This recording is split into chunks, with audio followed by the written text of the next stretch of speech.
ကောင်းပြီတရဏဂုံကိုးကွယ်ထားတဲ့ပုဂ္ဂိုလ်ဟာတရဏဂုံကိုစိတ်ကပ်ထားတဲ့ပုဂ္ဂိုလ်ဘုရားတရားတန်ခါယရဏသုံးပါးလို့ဆိုတဲ့တရဏကိုကိုးကွယ်စိတ်ကပ်တဲ့ဥပဒကဥပတိကမအမျိုးသားအမျိုးသမီးတရဏဂုံကိုးကွယ်တဲ့အကျိုးကျေးဇူးဟာအလွန်ကြီးမားတယ်လို့ပြောတယ်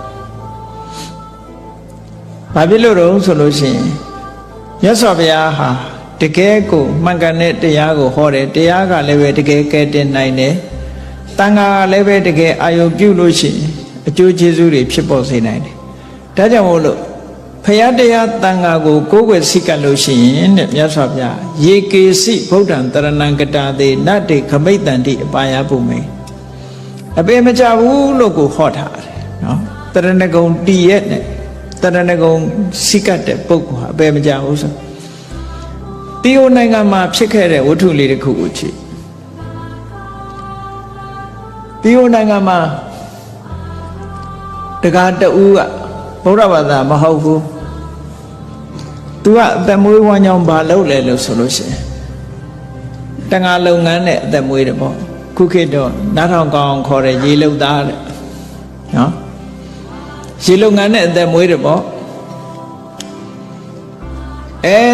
တေကနီးကြတဲ့အခါကျတော့ကိုလို့ရတဲ့ဟာကိုအာယုန်ထဲမှာလားထင်တာပဲဒါတဘာဝပဲကိုဘာတွေလုပ်ခဲ့တယ်ဆိုတာကို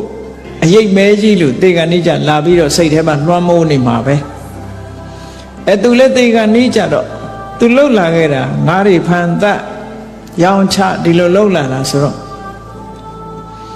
အဲ့ဒီအကုသိုလ်တွေကအယိတ်မဲကြီးလို့လာပြီးတော့လွှမ်းမိုးထားပြီတေလို့ရှိရင်ငရဲကြမှာတေချာနေ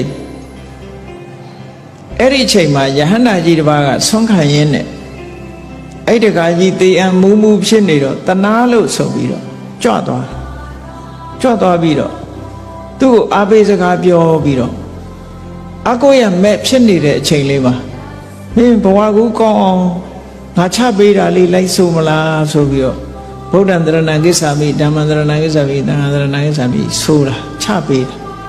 လိုက်ဆိုလိုက်တယ်သံဃာတရဏံကိစ္ဆာမိလည်းဆိုလိုက်ရောမေးကပြုတ်ကျသွားပြီးရှာကလေးသွားတော့မဆိုနိုင်တော့၅ပါးသိလား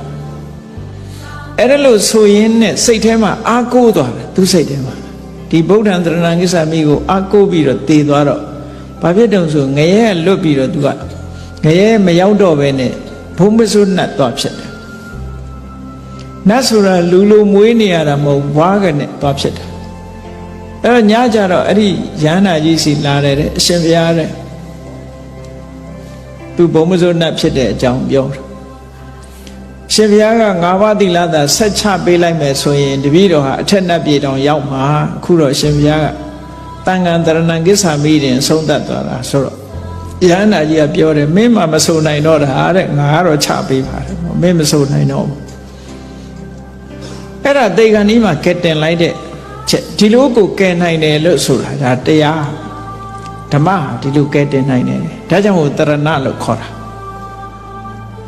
အဲ့ဒါလိုကဲတင်ခဲ့တဲ့ဝတ္ထုဇာလန်းတွေ